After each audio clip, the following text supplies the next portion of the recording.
Thank you, viewers. I am Tutor Cletus Okoli.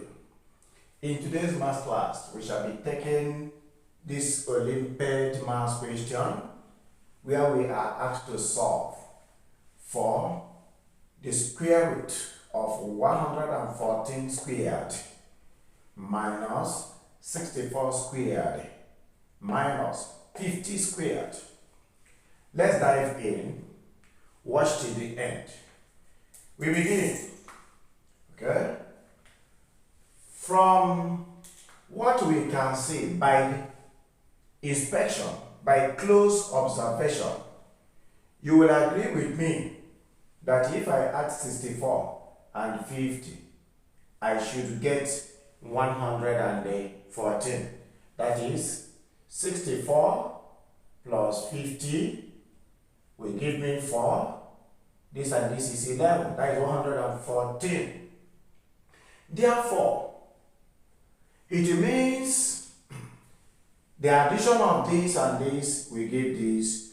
Let us now say, let our 64 be A.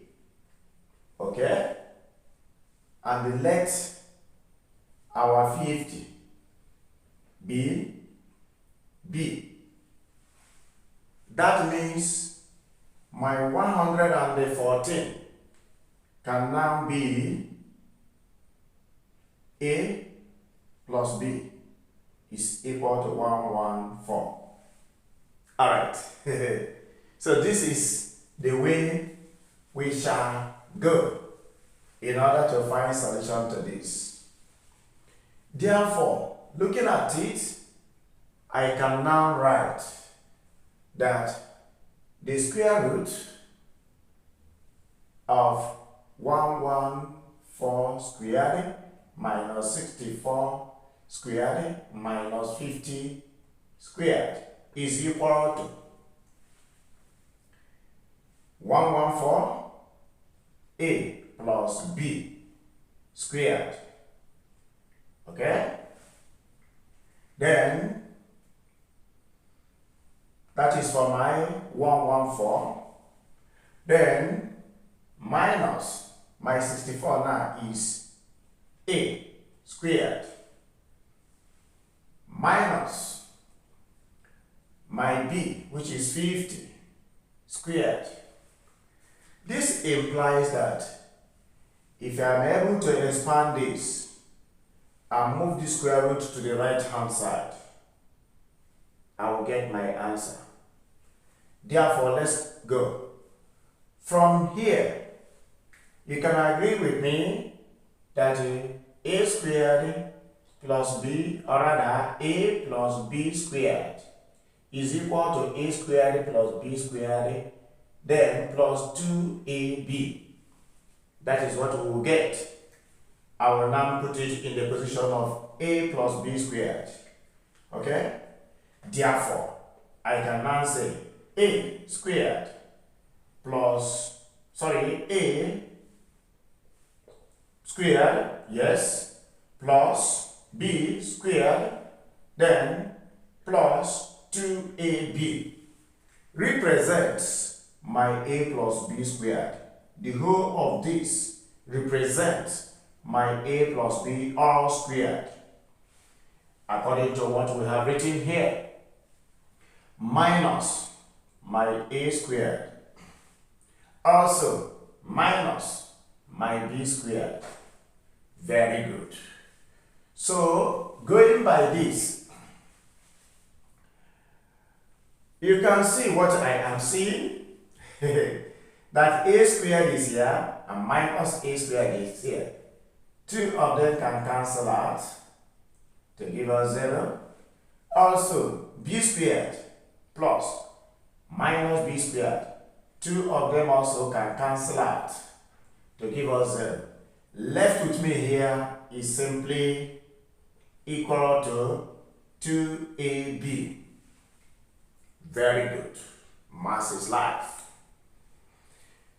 From here, I have already assigned that A is 64 and my B is 50. That means I can write that 2ab is 2 times my a, 64, times my b, 50. This means that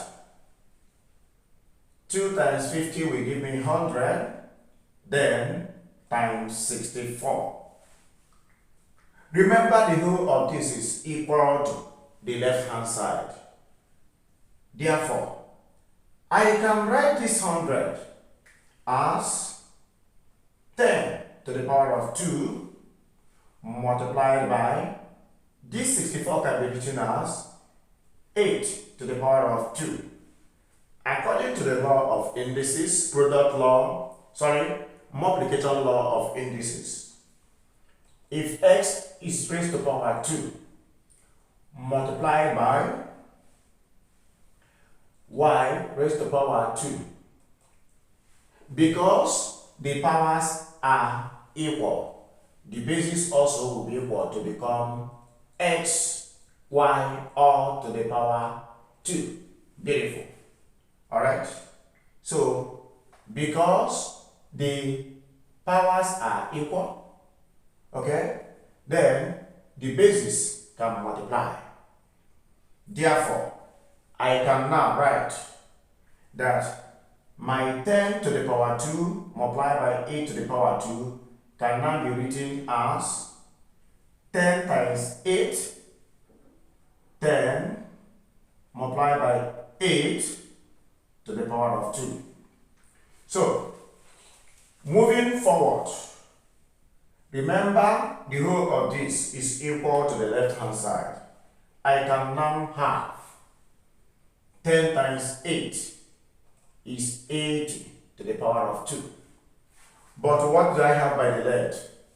That the square root of 114 to the power 2 minus 64 to the power 2 minus 50 to the power 2 is now equal to 80 to the power 2.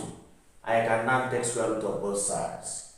Everything here is represented here because we said a plus b is 114.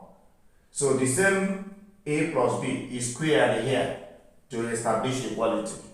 Minus b and a are represented squared. What is left is to move this square root to the right hand side, and that will now give me, this is 80 to the power 2, so that it will be very clear to us. When I now take square root of both sides, I will now get that 114 to the power 2 minus 64 to the power 2 minus 50 to the power 2 is equal to the square root of 80 squared, which is going to give me 80 as my final answer. What it implies is that if you find the square of 114 and find the square of 64 and find the square of 50, then subtract these two from the square of this. It ought to give us 80. Thank you for watching this video to the end. God bless you.